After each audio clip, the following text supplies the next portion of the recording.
Մարդը պետք է ուղղակի ընդուներ, որ հա, սա ռասիստական է, ուղղակի արել եմ արտահայտություն, բայց չգիտեի, որ դա ռասիզմ է։ Այսքանով թեման կփակվեր, այս մի դեպքը այսպես լայն արձագանք ստացավ եւ ռասիզմի հարցը մեր իրականության մեջ այսպես լայն քննարկում ստացավ։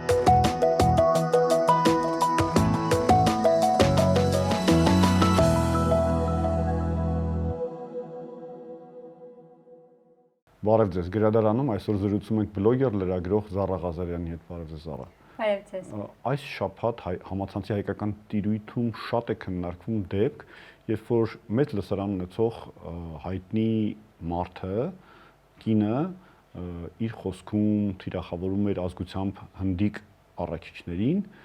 եւ նույնիսկ գնահատականներ կային, որ այդ թիրախավորումը կարելի է որակել որպես ռասիստական։ Դուք եք անդրադարձել այդ թեմային, խնդրում եմ,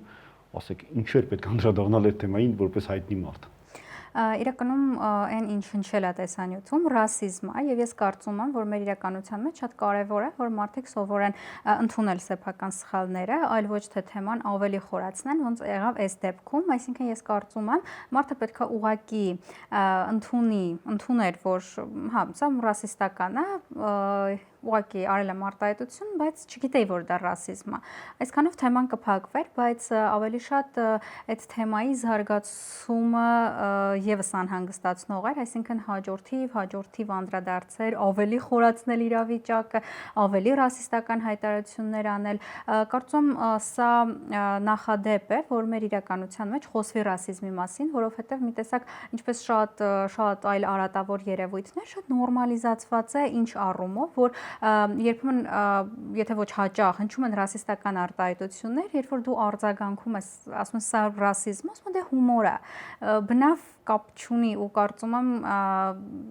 ռասիստական հումորը եւս պետքա տեղ չունենա մեր իրականության մեջ։ Ու լավ էր, որ սենց արձագանք ստացավ։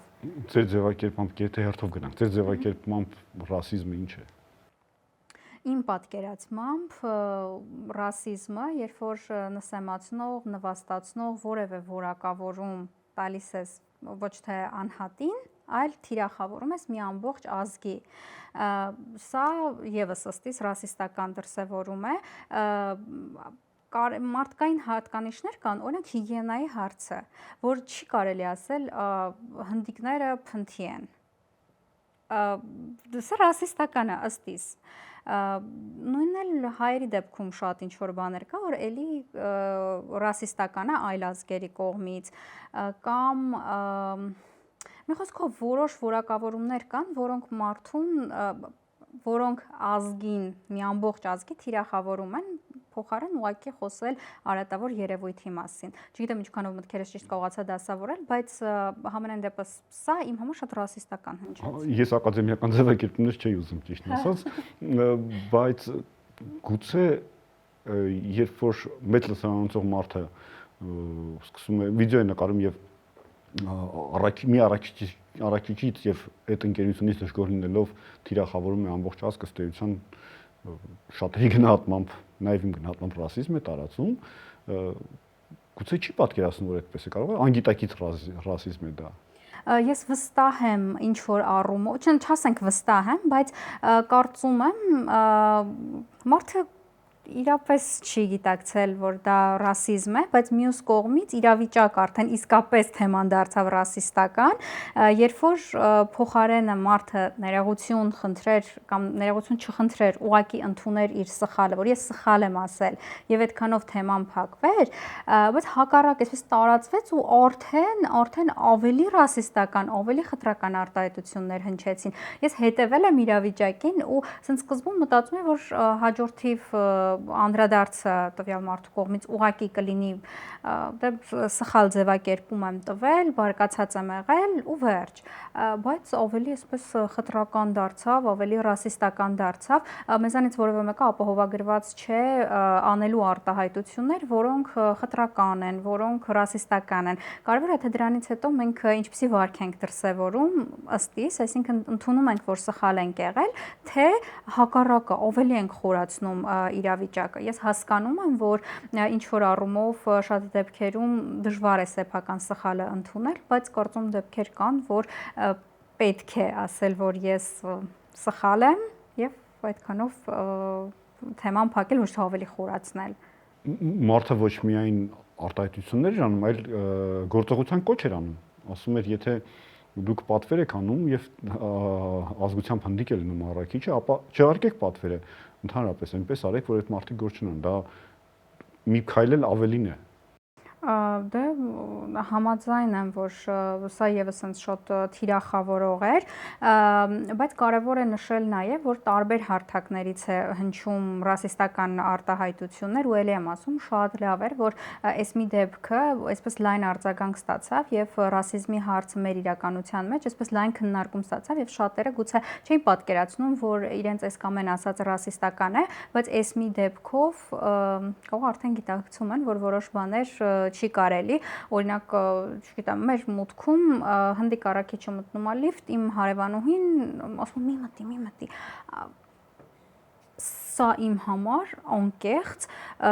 ես դողում եմ, ասում մի րոպե, սա ինչ աստիճանի ռասիզմ էր, այսինքն sense անգամ որոշակի մինիմալ վարքի մեջ կարող է դրսևորվի այդ ռասիզմը, բայց բնականաբար ավելի լայն հնչեղություն ստացավ այս տարբերակով ու խոսվեց շատ կարևոր բանի մասին, որի անունն է ռասիզմ եւ որը տարբեր հարթակներից կարող ենք լսել, անգամ կարող ենք լսել բեմահարթակից, մարդիկ դահլիճում նստած ծափահարում են, ծիծաղում են ու հետո երբ որ դու անդրադառնում ես, դու շատ ծանր մարդ ես, պետքա թեթև ապրես, դա ընդհանրապես հումոր է, դու չես հասկանում հումորից։ Դե եթե մենք նայենք մեր հումորային հայտնի հաղորդումները, տարիներ առաջ նկարված եւ մինչեւ հիմա անդադ ցուցադրվող, այնքան դեպք կգտնենք խտրականության, թիրախավորման, ինչու ոչ ռասիզմի։ Դե, հա։ Ես սերունդ եմ մեծացել այդ մեդիա արտադրանքի վրա։ Դե հիմա դրա համար շատ նորմալիզացված են շատ խտրական երևույթները, կանանց հանդեպ բռնությունը, շատ մարդկանց պատկերացումներ, դա նորմալ է։ Նույն ռասիզմի երևույթը, Իսկ այս քննարկումը կարծում եք, որովհետև բլոգերները ազդեցություն ունեցող մարդիկ ինչ որ դեպքերում ավելի մեծ լսանուն են, քան ասենք ավանդական մեդիան եւ հատկապես երիտասարդները ավելի շատ են լսում եւ կարծիք կազմում եւ աշխարհայաց ձևավորում ինչ որ դեպքում այս խոսակցությունը բլոգերների կողմից արձագանքը այդ դեպքին կարծում եք օգնեց մարդկանց մի պահ մտածելու, որ գուցե ամեն խոսք չէ որ պետք է ասվի, գուցե ամեն խոսքը չէ որ պետք է ծիծաղել, գուցե մեր վարքը մի հատ փորձենք շտկել այդ տեսակետից, ինչ որ եզրակացություն կա, թե դեռ շուտ է։ Չէ, կարծում եմ լայն արձագանքը, եթե ոչ բոլորի մոտ, ապա շատերի մոտ որոշակի նստված կթողնի եւ որոշակի արտահայտություններ անելուց առաջ մարդիկ մի քիչ ավելի ծանր ու թեթև կանեն, նոր այդ արտահայտությունները իրենց թույլ կտան։ Այստեղ ոչ մեկ չի ասում խնդիր չկա։ Խնդիր կա, ես իմ հարթակում եմ խոսել այդ մասին, որ իրապես կա խնդիր, բայց այդ խնդիրը ոչ թե առաքիչի ազգությունից է գալիս, ոչ թե, չգիտեմ, առաքիչից է գալիս, այլ դա համակարգի խնդիրն է, որ այդ խնդիրը պետքա լուծվի։ Որևէ մեկը չի ասում խնդիր չկա, այստեղ հարցը ռասիզմի մասին խոսելն է, որովհետև ֆոկուսը մի պահ sense տեղափոխվեց բոլորովին այլ կողմ, ինչը եւս ինձ դուր չեկա, որովհետև մարդիկ խոսում են բուն ռասիստական երևույթի մասին, ու մյուսները գալիս են ասում, բայց դե ամեն մեկ ինչ որ պատմություններ է իրանից բերում, իմ ֆրին էին կերել, էս էին արել, այն արել։ Բոլորի ֆրին կերել։ Բոլորի ֆրին, հա, նույն առաքիչներ աղալ, տենց պտտվել բոլորի վրայից կերել էր։ Այսինքն այսպիսի բաներ, բայց պետք է սովորենք նաև ընկալել խնդիրների բարձրաձայնումը հենց ֆոկուսացված։ Եթե խոսում ես ռասիզմի մասին այս этаպում, խոսում ես ռասիզմի մասին, պետք չի ուշադրությունը շեղել ու ասել, բայց խնդիր կա։ Բայց խնդիր կա, ոչ մեկ չի ասում խնդրի մասին չբարձրաձայնես։ Ես ինքս էլ իմ հարթակում բազմաթիվ խնդիրներ եմ բարձրաձայնում, բայց որևէ կերպ չպետք է անցնենք կոռեկտության թույլատրելի սահմանը։ Խնդիրը կարելի է բարձրաձայնել առանց այլ խնդիրներ ստեղծելու, առանց մարդկանց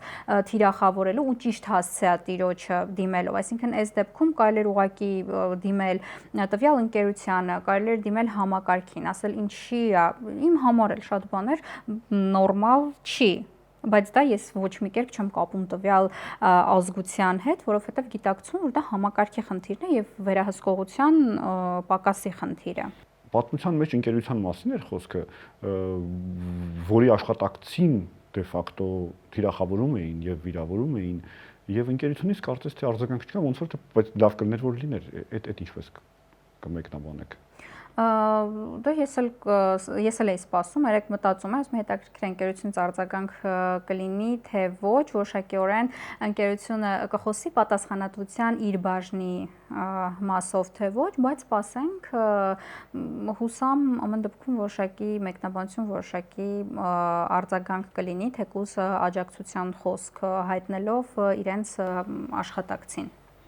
Կարծում եք այստեղ նաև կրթության պակաս է, որ դպրոցներում, համալսարաններում շատ չի խոսվում ազգային խտրականության մասին, ընդհանրապես խտրականության մասին ինչ եք մտածում այդ մասին։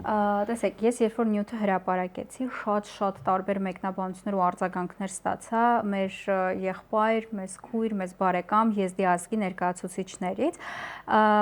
ու արձագանքները իրար շատ նման էին այն մասով, որ դե գիտեք, ես սովորում եմ դպրոցում կամ ես սովորում եմ այստեղ ու եզդի բառը ինչքան էլ մարդը իմ հետ շատ նորմալ հարաբերությունների մեջ, որևէ տարբերակություն չկա, բայց օրինակ եզդի բառը հաճախ օգտագործում են այնպիսի կոնտեքստում, որը վիրավորական է եզդի ազգի ներկայացուցիչների համար։ Գիտենք, չգիտեմ, ինչ որ պիտակավորումներ են տալիս ու վերջում եզդի։ Որքան էլ ես գիտեմ, թե մեր հասարակությունը ինչքան սերտ կապ ունի եզդի ժողովրդի հետ, մենք ինչքան եղբայրաբար, քույրաբար, ինքս մեծացել եմ քաղաք Արմավիրում, այնտեղ մեծ համայնք կար, մենք հրաշալի հարաբերություններ ունենք, բայց այդ արտահայտությունները մարդկանց լեզվամտածողության մեջ նստած են, ու սա էլ գալիս է կրթության պակասից, որ մարդկանց ուշադրությունը սևեռեն ու ասեն հասկանում եմ, որ դու կարող է եւ չես մտածում, որ դա շատ վատ բան է, որ դա սարսափելի բան է, բայց մտածի, որ դա շատ վատ բան է, մտածի, որ դա սարսափելի բան է ու այդ պիտակավորումը մի տուր չի կարելի։ Նույնն էլ մենք ներազգային ինչ որ sense բաներ կա, օրինակ, չգիտեմ, իմ ներկայությամբ մեր պրակտիկանտ եկած երեխեքից մեկը համալսարանում ասեց հոկտեմբերյանցիք բոլորը խուժան են։ Ու ես հոկտեմբերյանից եմ, առաջի անգամ ես բախվում եմ այդ խնդրի, որտեղ ինձ թիրախավորում էին այդ 2013-14 թվականներ, ու մենք հիմա եթե փորձենք վերհիշել, կհասկանանք, թե ամեն ինչ որ հատվածի Հայաստանի ոնց են մարդկանց բնութագրում։ Ասում եմ, բայց մի րոպե, ես հոկտեմբերյանից եմ, քաղաք Արմավիրից եմ, այդ որտեղ եք տեսել, որ բոլորը այդպիսն են, էլ չասեմ, թե ինչպիսի այլ բնորոշումներ են տալիս կոնկրետ այդ հատվածի բնակչին, այսինքն անգամ այս մակարդակում մենք պետք է սովորենք չթիրախավորել ինչ-որ հատվածի ամբողջ բնակչությանը, որովհետև կան վարքի որոշակի դրսևորումներ, որ այդ բոլորի մոտ էլ կան ու պետք չի մի ամբողջ հատվածի բնակչությանը թիրախավորել։ Շատ абսուրդային է ու մինչև հիմա հիշում եմ, չնայած այսքան ժամանակ անցել է։ Դա ֆորմալ կրթության խնդիր է, թե նաև ոչ ֆորմալ կրթությունը կարող է այդ հարցերը զբաղվել։ Եվ ֆորմալ, եւ ոչ ֆորմալ կրթության խնդիր է սա, այսինքն իհարկե ֆորմալ կրթությունը գուցե եւ շատ ավելի ազդեցիկ լինի, քան ոչ ֆորմալը, չգիտեմ, այս մասով չեմ մտածել, բայց կարծում եմ, որ սա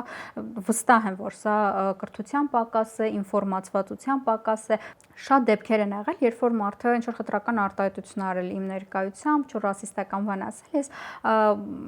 ասել եմ հակադարձել եմ, ասում եմ, բայց դա խտրականություն է, բայց դա ռասիզմ է, մարդը անկեղծորեն ընդունել է, որ վայ, գիտես, իմ մտքով չէր անցել, որ սա կարող է ինչ որ ազգի ներկայացուցչի վիրավորում է կամ մարդկանց ինչ որ խմբի վիրավորում է։ Նույնը մենք կարող ենք խոսել, եթե խտրականությունից խոսեցինք, շատ բարձր պաշտոնական տարբեր հարթակներից հնչում են սահմանափակ կարողություններ ունեցող մարդիկ արտահայտությունները, որը սահմանափակում է մարդկանց կարողությունները, բայց մենք հասկանում ենք, որ որևէ մի մարդ անկախ ինքը կարողանում է քայլի, կարողանում է տեսնի, չգիտեմ, ինչ խնդիրներ ունի, այդ մարդը միևնույն է սահմանափակ կարողություններ ունի, որովհետև որևէ մարդ չկա, որ ունենա անսահմանափակ կարողություններ։ Էս էլ լեզվամտածողության խնդիր է ու մարդը ասես շատ անմեղ դեմքով կարող ասի չգիտակցելով, որ այդ կարող մարդկանց համար լինի վիրավորական։ Հա, տերմինոլոգիան շատ կարևոր է։ Դուք նաև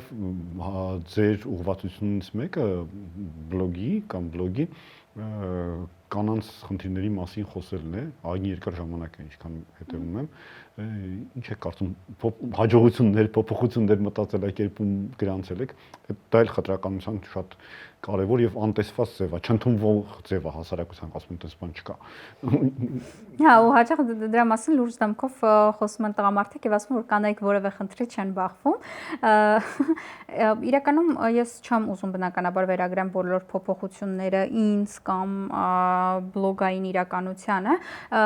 բայց փոփոխությունները ակնհայտ են ու փոփոխությունները բավականին մեծ են ու այստեղ էլ գալիս հասնում ենք նրան այն տեսակետին են հաստատմանը որ որքան շատ խոսենք չխոսվածի մասին այնքան ավելի խնդիրները կլուծվեն որտեղ շատ խնդիրներ կան որոնց մասին ուղղակի չի խոսվում այդ խնդիրները անտեսվում են այդ խնդիրները պարփակվում են չգիտեմ հայերեն ասած ծածկադմփոց են արվում որովհետև ամոթ է դրանց մասին խոսելը բայց հակառակը ամենավատ ամենաարատավոր ու դատապարտելի դեպքերը տեղի են ունենում հենց այդ փակ իրականություններում, հենց այդ ծածուկ իրականություններում ու հենց այդ ամոթի տակ։ Այսինքն պետքա բարձրաձայնել այդ խնդիրների մասին։ Ես կարծում վերջին շրջանում նաև սոցցանցերի զարգացմանը, տարածմանը զուգահեռ շատ խնդիրներ սկսեցին ավելի բաց խոսվել խնդիրների մասին եւ դա բերեց նրան, որ բավականին լուծվել է այս հարցը, բնականաբար ոչ 100%-ով, բայց բավականին լուծվել է ու մարդկանց ինֆորմացվածության արդյունքում է այդ խնդիրը լուծվել։ Ես այնքան եմ ուրախանում, որ Gen Z-ի ներկայացուցիչները այսպես տիրապետում են իրանց իրավունքներին։ Իմ մաման դպրոցում է աշխատում ուսուցչուհի ու ինքը եւս շատ գենդերային խտրականությանը մեծ ուշադրություն է դարձնում կրթության մեջ ու երբ որ ինքը ինչ-որ բաներ է գալիս ասում ինչ հրաշալի է որ երեխեքը հիմա հատկապես Gen Z-ին դեռահասներ այսքան լավ տիրապետում են իրենց իրավունքներին, քան օրինակ մենք միլենիալներս, օրինակ իմ հետ դեպք ա եղել, երբ որ ես առաջադրված էի դպրոցը մեդալով ավարտելուն ու երբ որ գնացի բոլորը տղա էին, մենակ ես էի աղջիկ այդտեղ ու այդ կինը մարզպետարանի աշխատողը ասենց տարժը զրկող ձևով ասում հո դա աղջիկները զուբրիտ են ու ես հենց նեղված գնացել եմ իրականում այդպես էլ մեդալ չստացա, շատ sense նեղված գնացել եմ ու այնքան մեծ էր վիրավորվածությունը, այնքան մեծ էր այդ արժեզրկումը, ես երկի բառացի մեջ եմ հիշում ինքը ինչ էր ասել, հետո ինձ սպիտակավոր այդ զանգուլակները կախել եկել, ինչ որ sense անհասկանալի բաներ ու դա մարզպետարանի աշխատողների է թե ինչ, կրթության բաժնի ընդ որում, այնքան sense մեծ էր այդ վիրավորվածությունը իմ հանդեպ, որ ես ոչ ինչ որ բաներ գրեցի, ոչ ինչ որ բաների դիմեցի ու sense մինչև այսօր, այսինքն ինչքան պետք է նստված կտված լինի, որ մինչև այսօր մոտավորապես 10+ տարի անց ես այդ ամեն ինչի մասին հիշում եմ ու նույն կերպ այդ վիրավորվածությունը իմ մեջ կա։ Այսինքն կրթության բաժնի աշխատակիցը անում է այդպիսի բան աղջկա հանդեպ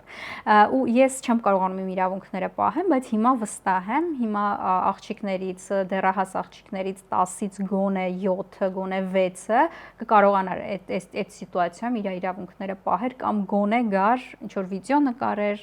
ինչ որ մեկին գրեր, ինչ որ մեկին ասեր հնդիկ առաքիչի հետ կապված դեպքը եւ հայտնի մարդը, լսարանով մարդը, որ այդ մասին խոսել էր, քննարկումների ժամանակ խոսում էին չեղարկման մասին, որ պետք է լսարանը նվազեցնել, չեղարկել եւ կարծում եք դա ճանապարհ է Հայաստանում չեղարկելը, թե ուրիշ ճանապարհով է պետք գնալ։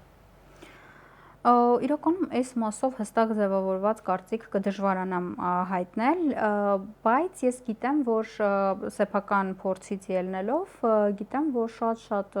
խնդիրներ իրենց լուծումը ստանում են, հենց թեկուզ փոքրիկ չեղարկման մշակույթ ներդնելով կիրառելով կոնկրետ այս դեպքի մասին չեմ ուզում խոսել, որովհետև յուրաքանչյուրի էսեն դեպքն է, երբ որ յուրաքանչյուրի անհատական որոշումներ ու տվյալ մարդը ուներ բավականին նաև մեծ աջակցող կողմ դրա համար կդժվարանամ չեղարկման մշակույթի մասին խոսել այս պարագայում, բայց ես ունեմ հստակ վերաբերմունք չեղարկման մշակույթի հետ կապված, որը կարծում եմ բավականին արդյունավետ է, եթե իհարկե ճիշտ ճիշտ ձևով է արվում, այլ ոչ թե անցնում է մարդուն արդեն, չգիտեմ, վիրավորելու դաշտ, առհասարակ թիրախավորելու աշխարհի բոլոր կանանց, որտեղ այնտեղ մեկնաբանություններ կար, որ հիմար կնանիքի ձեռքից հեռախոսը վերցրեք, սա եւս խտրականություն է եւ կարծում սա անթույլատրելի ձև է ու սա որևէ կապ չունի չեղարկման մշակույթի հետ։ Եթե ճիշտ չափաբաժնով ու ճիշտ դիրքավորմամբ ու ճիշտ ձևով է արվում, կարծում եմ կարող է եւ լինի արդյունավետ, օրինակ Ռեգինա Տադարյանկոյի դեպքը եթե մենք հիշենք, չնայած Ռեգինան իմ համար ինչ-որ շատ անհասկանալի մտքեր հայտնող հանրային կերպար է, բայց օրինակ կանանց բռնության թեմայի հետ կապված, երբ որ նա ասաց, դու ինչ ես արել, որ քեզ չծեցի, դա ինքը կնոջն էր ասում, հետո ինքը ներողություն խնդրեց, հետո ինքը ֆեմինիստական տարբեր նախաձեռնությունների մասնակցեց, այսինքն ամեն կերպ sense մոտավորապես 2 տարի փորձում էր մեղքերը քավել ու դա չեղարկման մշակույթի արդյունքում կամ հետևանքով, այսինքն այդպիսի փորձառություն հիմա Հայաստանում կդժվարանամ հիշեմ կոնկրետ չեղարկման ինչ որ մշակույթի դեպք, որը Ռեգինայի այդ կարգի մեծ արդյունք ա տվել, բայց փոքրիկ հարցիկներ եղել են, որ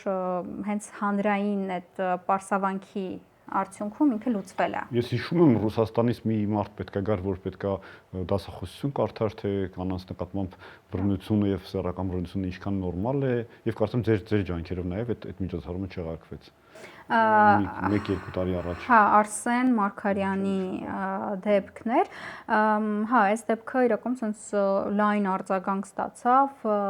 մարդիկ շատ արագ կերպով բոլորս հասանք նրան, որ համերգ այդ շատ արագ արձագանք ստացավ ու բոլորս համատեղ ջանքերով հասանք նրան, որ չեղարկվեց միջոցառումը, բայց այստեղ մի քանի տարբեր հարցեր կային, ինչպես կանանց հանդեպ բռնության խնդիրներ,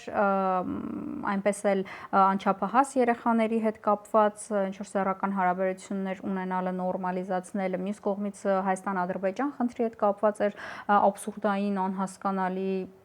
եւ համենայն դեպս մեր հասարակության մեջ անընդունելի ինչ որ արտահայտություններ արել, կարծում սա բավականին